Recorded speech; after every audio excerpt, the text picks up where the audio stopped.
Un cordial saludo para el docente Carlos Oswaldo Moreno Salgado y los estudiantes de la materia Inmunología Médica del programa de Medicina de la Universidad de Pamplona.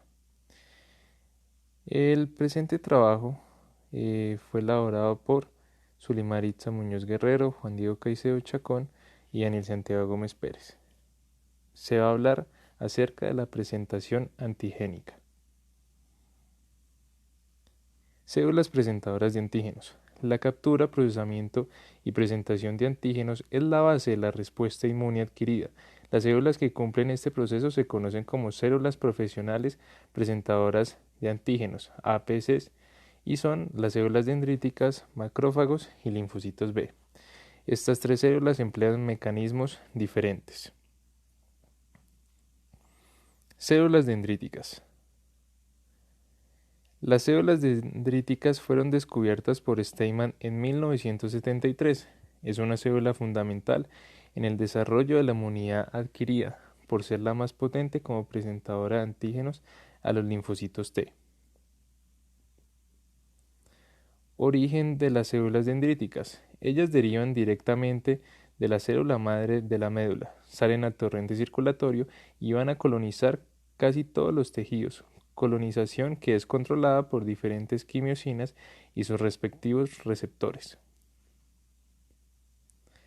Subpoblaciones de células dendríticas y localización. Entonces empezamos con la primera. Células dendríticas mieloides. Se originan en los monoblastos o en los monocitos que al pasar del torrente sanguíneo a los tejidos se convierten en macrófagos o en células dendríticas. Expresan marcadores mieloides CD11C, CD33, CD13 que van a ser integrinas y moléculas HLA1, HLA2 y moléculas HLA1 y HLA2. Circulan en la sangre y en casi todos los tejidos. Tienen una gran capacidad migratoria porque expresan receptores de quimiosina CCR5, CCR7, CCR8 y 9 que les permiten responder al llamado de las quimiosinas originadas en diferentes tejidos. Con el CCR7, por ejemplo, ellos responden a los ligandos CCL19 y 21, generados en los ganglios linfáticos a donde viajan una vez capturan un antígeno en la periferia. Tienen distintos fenotipos y funciones según el órgano o tejido que colonicen. Por ejemplo, como expresan CD1A, molécula de membrana de las células dendríticas, presentan inmunógenos lipídicos y al hacerlo inician la producción de interleucina 15, que activa las demás células del sistema inmune innato. Número 2. Células de Langerhans. Se originan en la etapa embrionaria y migran a la epidermis en donde se multiplican localmente para perpetuarse sin necesidad de que lleguen reemplazos desde la médula ósea. Representan de un 5-8% de las células de la epidermis. Expresan langerina CD207, que es una lectina que permite el reconocimiento de antígenos glucoproteicos presentes. Expresan langerina CD207, que es una lectina que permite el reconocimiento de antígenos glucoproteicos. Puta, otra vez. Igual no lo va a parar. Expresan langerina CD207, que es una lectina que permite el reconocimiento de antígenos glucoproteicos presentes en algunos virus. La caderina E las mantiene unidas a los queratinocitos, son migratorias y llevan los antígenos de la periferia a los ganglios linfáticos para inducir la iniciación de una respuesta inmune específica. Número 3. Células dendríticas plasmocitoides. Están ampliamente distribuidas en el organismo y ante la presencia de un virus capturan sus ácidos nucleicos por medio de TLR7 y TLR9 que van a ser receptores tipo TOL, producen grandes cantidades de interferones tipo 1 hasta 1000 veces más que otras células del sistema inmune. Y número 4 vamos a tener los astrocitos, que van a ser células presentadoras de antígenos del sistema nervioso central y posiblemente pertenecen al sistema de las células dendríticas. La morfología de las células dendríticas tienen forma de estrella, con múltiples prolongaciones La mayoría de las células dendríticas tienen forma de estrella, con múltiples prolongaciones en las cuales se expresan diferentes moléculas para el reconocimiento de todo tipo de inmunógenos, incluyendo los proteicos. Cuando son activadas por un antígeno, expresan moléculas HLA para presentarlo a los linfocitos T en los ganglios linfáticos. Aquí en esta tabla vamos a observar algunas moléculas de membrana de las células dendríticas. Por ejemplo, vamos a tener presentadoras de antígenos proteicos y activadoras de los linfocitos TCD8, presentadoras de antígenos proteicos y activadoras de linfocitos TCD4, presentadoras de inmunógenos lipídicos, capturadoras de diferentes moléculas, receptores para citoquinas, también para unirse a la fibronectina, para circular y ubicarse. Captura y procesamiento de inmunógenos. Las células dendríticas no matan microorganismos, actúan como centinelas ubicados debajo de los epitelios y hacen parte de la primera línea de defensa. Capturan péptidos generados por los neutrófilos polimorfonucleares y por las moléculas microbicidas. Los principales receptores de membrana son TLR1, 2, 4 y 5. También para inmunoglobulinas y los para complemento. Capturan los inmunógenos para fagocitosis, macropinocitosis o endocitosis, y una vez en el citoplasma, los ponen en contacto con los lisosomas. Las células dendríticas tienen dificultad para fragmentar proteínas. Maduración de las células dendríticas. Cuando una célula dendrítica de la piel o mucosa captura un antígeno, sufren un cambio de fenotipo y función. Genera ceramida que le frena la capacidad de capturar otros antígenos. Dejan de expresar la caderina E, que la mantenía unida a las células epiteliales de la piel o mucosas, y al desprenderse del tejido en donde estaba anclada, inicia un viaje por los canales linfáticos, viaje que la lleva a los ganglios linfáticos.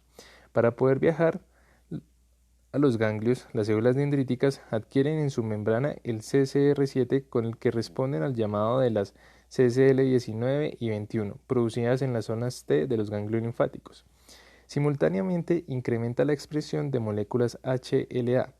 El viaje de las células dendríticas de la periferia a los ganglios dura 24 horas y su permanencia en el ganglio linfático es de una semana, pasada la cual, si no ha establecido contacto con un linfocito T portador del TSR para el antígeno que lleva, muere por apoptosis.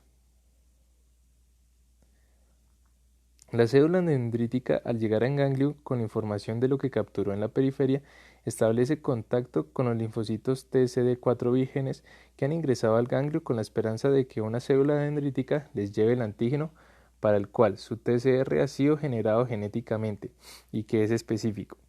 Como estos expresan también el receptor CCR7 que indujo el viaje de las células dendríticas de la periferia a los ganglios, células dendríticas y linfocitos T son atraídos al establecer contacto en la periferia de los folículos linfoides.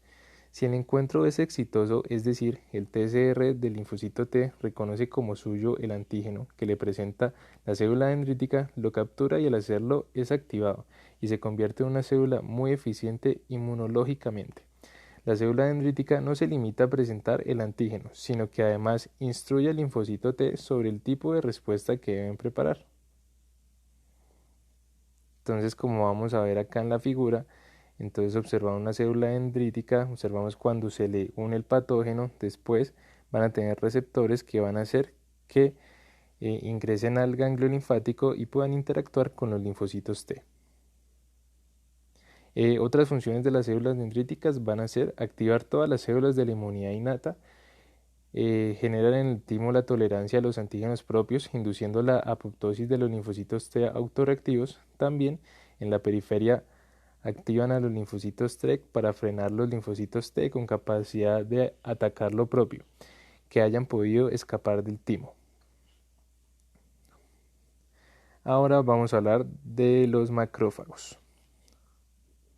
Recordemos que se ubican estratégicamente en todos los tejidos y que en la piel y mucosas, sitios de peligro de ingreso de patógenos, actúan como patrulleros que vigilan constantemente para detectar oportunamente el ingreso de algún patógeno. Función principal de ellos va a ser la fagocitosis. Captura de inmunógenos.